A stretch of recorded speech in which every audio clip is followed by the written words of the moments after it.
sus caracteres y sus funciones son diferentes. Dios es el mismo, no hay variaciones, pero sus funciones cambian. Y ahí uno de los puntos. El nombre de Jesucristo desaparece en la Biblia. Porque no viene como Jesucristo, viene como el Rey de Reyes y Señor de Señores, el Verbo de Dios. El que es y el que ha de venir. Pero cambia el de que era. De hecho, en el milenio no se dice que vamos a reinar con Jesucristo, sino se dice que reinaremos con el Cristo nada más. Estas pautas que vamos a ir encontrando a lo largo de toda la Biblia nos van a ir dando el punto correcto de interpretación y los cabos para ir atando todas esas cuerdas flojas, ¿sí? Ir atando los cabos sueltos y las cuerdas flojas y los puntos difíciles. Entonces, el punto número 4 que nos da pauta de interpretación es este: el que es y el que era y el que ha de venir. Hay como 3 puntos más que faltan, que lo vamos a encontrar en los primeros capítulos, para ir discerniendo todo el relato completo. Si nos mantenemos en estos lineamientos que están en los primeros capítulos, no nos vamos a escapar nunca de la interpretación de Apocalipsis. Pero estas son cláusulas y pautas que debemos tenerlas en cuenta. Adelante, cambio.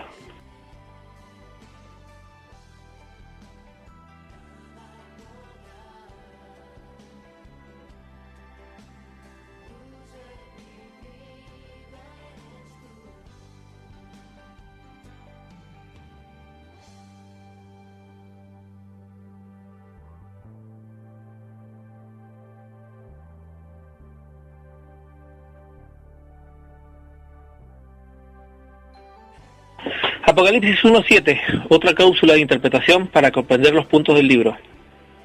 El libro lo describe en el 7, he aquí viene con las nubes, y todo ojo le verá lo que les traspasaron, y todos los linajes de la tierra harán lamentación por él, sí, amén. El libro describe a Jesucristo como una venida visible.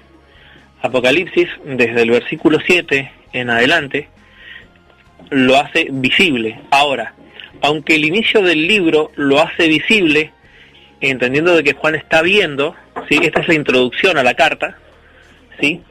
Visible aparece no hasta el capítulo 6. Capítulo 6, en el versículo, ya lo di el versículo para que lo anoten, donde se cumple este 6.7. Se cumple en Apocalipsis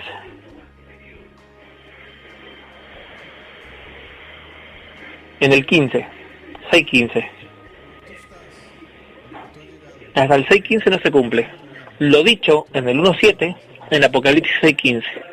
Y los reyes de la tierra, y los grandes, y los ricos, y los capitanes, y los poderosos, y todo siervo, y todo libre, se escondieron de las cuevas, de entre las peñas de los montes, y decían a los montes y las peñas, caed sobre vosotros, escondernos del rostro de aquel que está sentado en el trono y en la ira del Cordero. Entonces, cuando se hace visible y que todo ojo lo empieza a ver y se esconde todo ojo de él, en el capítulo 6, versículo 15. Entonces, estos son algunos puntos que se lo voy dando adelantadamente para que vaya viendo en qué momentos se empiezan a cumplir. Este libro hace el cumplimiento de una profecía en uno de los dichos de Jesucristo a sus discípulos. Se le dice en Juan de este siervo amado que no iba de morir y que si yo quiero que quede vivo hasta que yo venga. Muchos pensaban que Juan no iba a morir nunca, pero claro, cuando comprendemos que él escribió Apocalipsis, comprendemos de que lo dicho por el Señor, y hay otro versículo que dice de que de cierto digo que entre vosotros no dormirán sin que antes vean llegue la venida del Hijo del Hombre. Entonces, sabemos que se cumplió para un mínimo plural que establece entre vosotros, hay un dos. Uno es Juan y el otro es Pedro. Los dos escriben cosas muy relevantes con respecto a la venida del Señor, y para que hayan escribido tantos detalles es porque estos dos discípulos lo vieron. Pero en el caso de Juan hay una profecía aparte escrito, y cuando le dice, y este nos sigue, y qué a ti si quiero que esto quede vivo hasta que yo venga. Entonces entendamos que del hecho de que Juan vio la venida del Señor en gloria, él ya la vio, él ya supo lo que iba a ocurrir, y se cumple. O sea, no hubo necesidad de que él permaneciese vivo hasta la venida del Señor, sino que bastó que él viera la venida del Señor y así se cumplía la profecía. Es la misma pregunta que les hacía hace rato: ¿cómo puede ser posible de que nosotros vivamos en la tierra y en los cielos a la vez? ¿Qué tendría que ocurrir? Entonces, comprendamos este punto. Esto es un extra que le doy, ¿no es cierto? No tiene que ver mucho, pero sí para ir comprendiendo algunos cabos sueltos que quedan en los evangelios, y se cumple esto. Y nos metemos a la visión del Hijo del Hombre, Apocalipsis capítulo 1, versículo 9 en adelante. Cambio.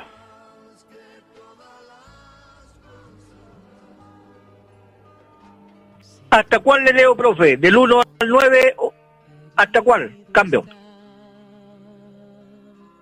Que como todos tenemos Reina Valera, y creo que es la norma de comunicación que tenemos acá en el canal, vamos a seguirnos por los títulos, aunque por ahí vamos a romper el titulado que tiene, porque ese titulado nos separa la historia, y independientemente de eso vamos a seguir el orden de Reina Valera. Apocalipsis capítulo 1, versículo 9 hasta el versículo final, mi hermano Daniel, el 20. Cambio. Amén. Apocalipsis 1, 9 al 20, dice así: Yo, Juan, vuestro hermano y copartícipe vuestro en la tribulación, en el reino y en la paciencia de Jesucristo, estaba en la isla llamada Patmos por causa de la palabra de Dios y del testimonio de Jesucristo. Yo estaba en el Espíritu en el día del Señor, y oí detrás de mí una gran voz como de trompeta, que decía: Yo soy el Alfa y el Omega, el primero y el último. Escribe en un libro lo que ves, y envíalo a las 7 iglesias que están en Asia, a Efeso, Esmirna, Pérgamo, Tiatira, Sardis, Filadelfia y la Laodicea. Y me volví para ver la voz de que me hablaba conmigo, y vuelto vi 7 candeleros de oro, y en medio de los 7 candeleros a uno semejante al Hijo del Hombre, vestido de una ropa que llevaba hasta los pies, y ceñido por el pecho con un cinto de oro. Su cabeza y sus cabellos eran blancos como la blanca lana, como nieve, sus ojos como llama de fuego, y sus pies semejante al bronce bruñido, refulgente como en un horno, y su voz como estruendo de muchas aguas. Tenía en su diestra 7 estrellas, de su boca salía una espada aguda de 2 filos, y su rostro era como el sol cuando resplandece en su fuerza. Cuando le vi, caí como muerto a sus pies, y él puso su diestra sobre mí diciéndome: No temas, yo soy el primero y el último, y el que vivo, y estuve muerto, mas he aquí que vivo por los siglos de los siglos. Amén. Y tengo las llaves de la muerte y del Hades. Escribe las cosas que has visto, y las cosas que son, y las que han de ser después de esta. El misterio de las 7 estrellas que has visto en mi diestra, y de los 7 candeleros de oro. Las 7 estrellas son los ángeles de las 7 iglesias, y los 7 candeleros que has visto son las 7 iglesias. Amén. Cambio. Bueno, el primer punto, que antes de introduciendo los puntos y haciendo algunos repasos por ahí, quiero saludar al hermano Luis, que está en línea, al pastor Gamaliel, bendiciones, a ver quién más se ha incorporado ahí, a Emiliano, que está escuchando, Edwin, a Josh, a Malk, y a todos los demás hermanos. No sé quién está en línea y quién no está conectado, porque no los tengo agregados a todos. Tengo este usuario que es portador de la luz. Así que, mis hermanos, continuemos con esto. Quiero hacer una pausa si alguien quiere saludar, y para saber si está en línea y va a participar, hacer una pregunta o comentario. Cambio.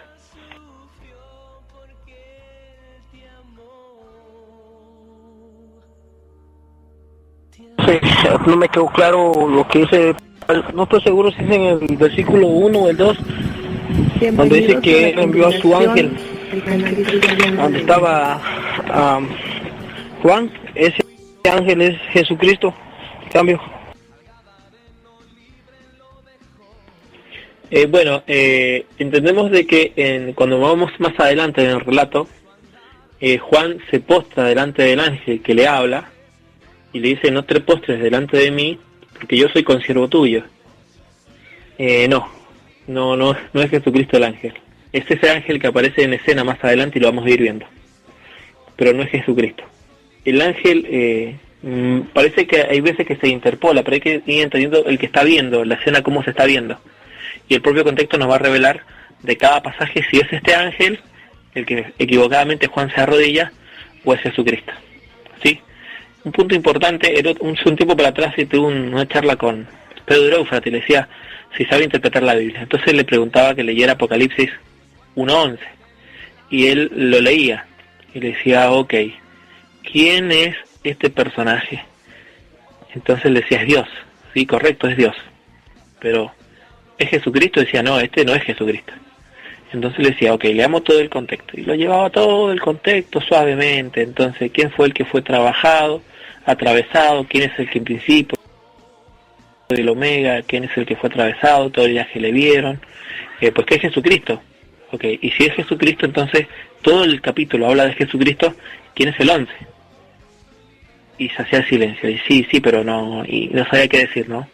No reconocer que la misma Biblia decía que Jesucristo es el alfa y el omega, el primero y el último, y el principio y el fin, el todopoderoso. Entonces, decía, ¿este o no es Jesucristo todopoderoso? Un versículo que no le gustaba digerirlo ni interpretarlo.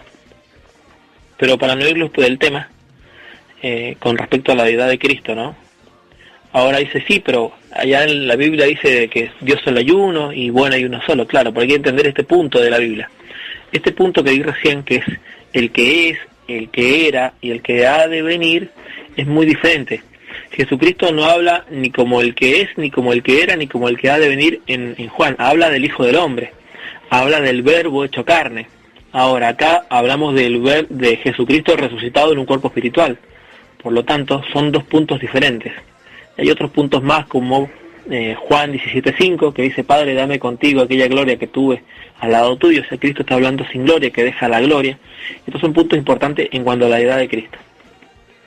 Más adelante, el capítulo 1, hay un versículo controversial, que se han dicho varias cosas con respecto a Juan 1:10. Yo estaba en el Espíritu en el día del Señor. Hay una pregunta que tenemos que hacerle a este versículo 10. Yo estaba en el Espíritu en el día del Señor y oí detrás de mí una voz como trompeta. La pregunta es: ¿está hablando del día domingo? Primer pregunta.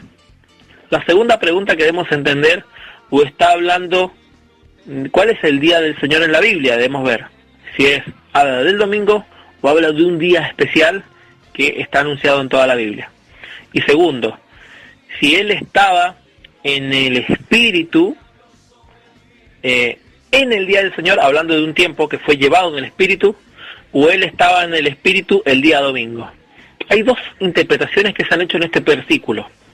La interpretación clásica dice que él estaba el día domingo orando, ¿sí?, en el Espíritu, y ahí empieza la revelación y empieza: yo soy la visión de la voz, empieza a escuchar la voz.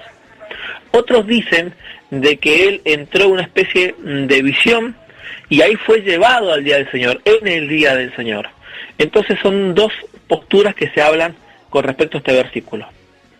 Antes de hacer un texto comparado, ¿usted qué cree? ¿Que él estaba el día domingo cuando le ocurre esto?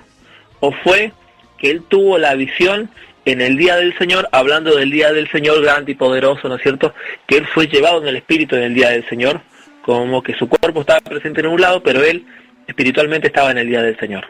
Ahí son las dos posturas. ¿Cuáles de esas dos posturas ustedes creen que es la correcta? Porque no pueden ser las dos, tiene que ser una. Cambio.